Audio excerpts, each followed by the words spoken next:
Forensic anthropology has its roots in both physical anthropology and forensic science, emerging as a distinct field in the early 20th centuries.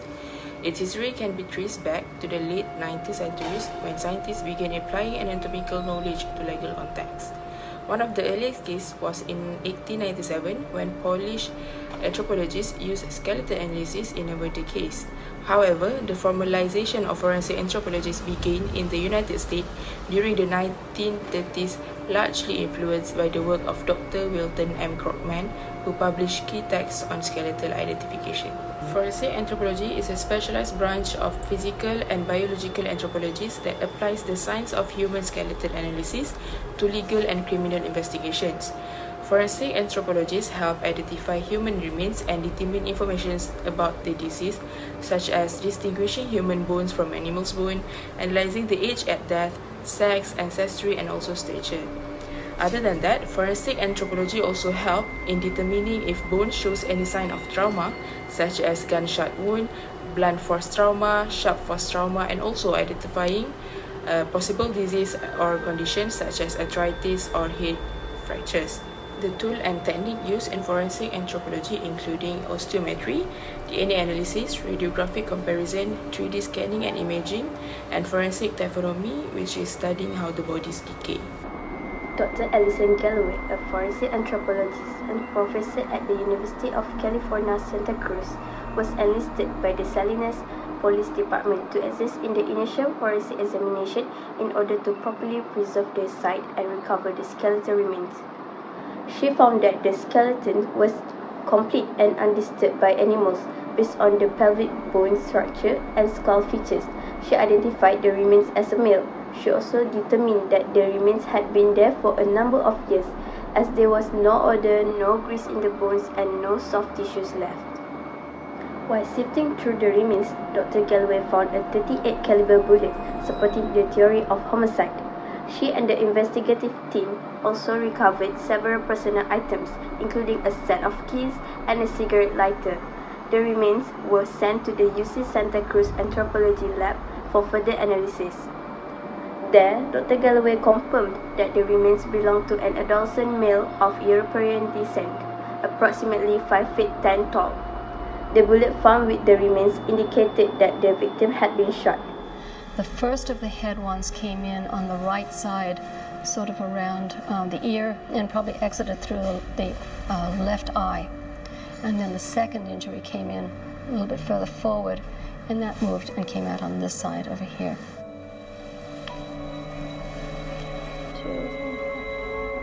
To verify the cause of death, Dr. Galloway looked for any peculiarities on the bones and discovered 2 gunshot holes in the victim's scalp. There was also evidence of at least 1 entry wound to the victim's back. Sergeant Miller connected the case to a missing person report and discovered that the remains could be those of Chris Denoyer. A teenage boy named Chris Denoyer was reported missing from the same residence in 1984. Sergeant Miller reviewed the report. There was a picture on file, and Dr. Galloway's assessment was consistent with the missing boy's description. Chris Denoyer was last seen January 13th, 1984, and it was his mother who had notified police that, in fact, her son was missing at that time. Dr. Kevin London conducted a dental analysis by comparing Chris's dental x-rays with the victim's dental remains. The comparison resulted in a positive match. Investigators finally had a name and a face for their victims, Chris Denoyer. I found that there was a retainer, an orthodontic type retainer in the lower jaw extending from his left canine tooth to his right canine tooth with an orthodontic band around it. During the time that this individual was alive, that was a standard type of orthodontic retainer to place. Nowadays, they are made a little different, bonded in the back of the teeth so that they're not so visible. On 13 January 1984, Chris disappeared. Jason told the family that Chris lived voluntarily and started a new life in Newport Beach. After his disappearance, a mailgram arrived alleged from Chris. He stated that he was fine and told the family not to worry about him. But Jerry and others noticed that forensic is filed off.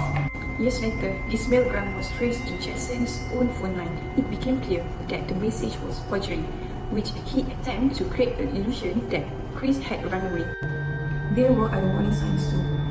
Jason thinks that he had given Chris' dogs away too far, but when the investigator visited the farm, the owner had no idea what they were talking. Later, the Chris dog's collar was found in the Jason's truck. Fast forward 40 years, which January 1998, a new homeowner had moved into the whole house.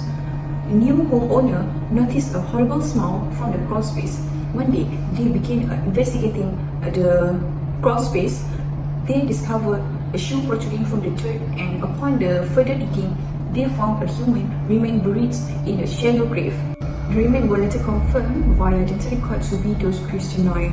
He had been buried under his own home for this entire time. Forensic experts determined the cause of death with three gunshot wounds, one from the skull and two in the back, and he is buried shortly after the murder. At this point, suspicion firmly turned to Jason Villata. Police execute a warrant on Jason's possession. They find his .357 revolver and matching bullets. Ballistic linked them to big gunshot in the Chris remains. The mailgram was perhaps the strongest piece of circumstantial evidence.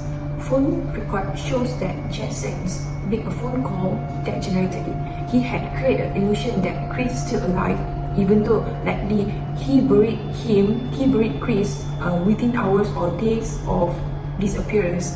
Witnesses also recall that Jason making threats and showing signs of anger toward Chris. On 6 February 1999, Jason was arrested. His first trial ended in hung jury, but during the second trial, prosecutor presented more evidence, and he was convicted of second-degree murder and sentenced to 7 years to life.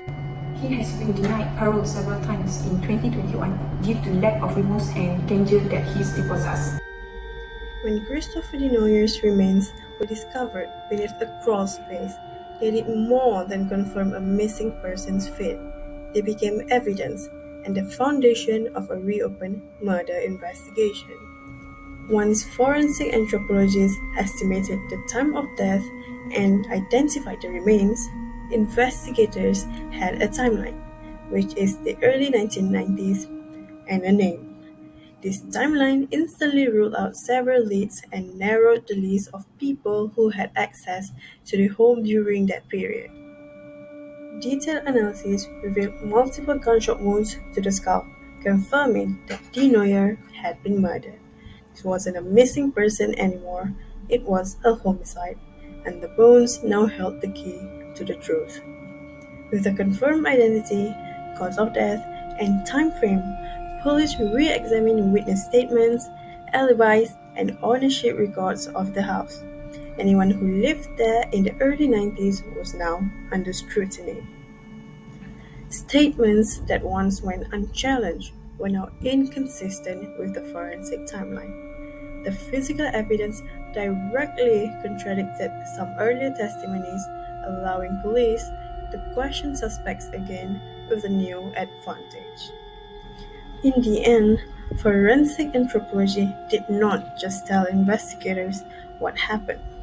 It told them who to look at, what to ask, and what to believe. In the Denoyer case, science wasn't just part of the investigation. It was the breakthrough. The Christopher Denoyer case proves that even after decades in silence, bones can still speak, and forensic anthropology knows how to listen.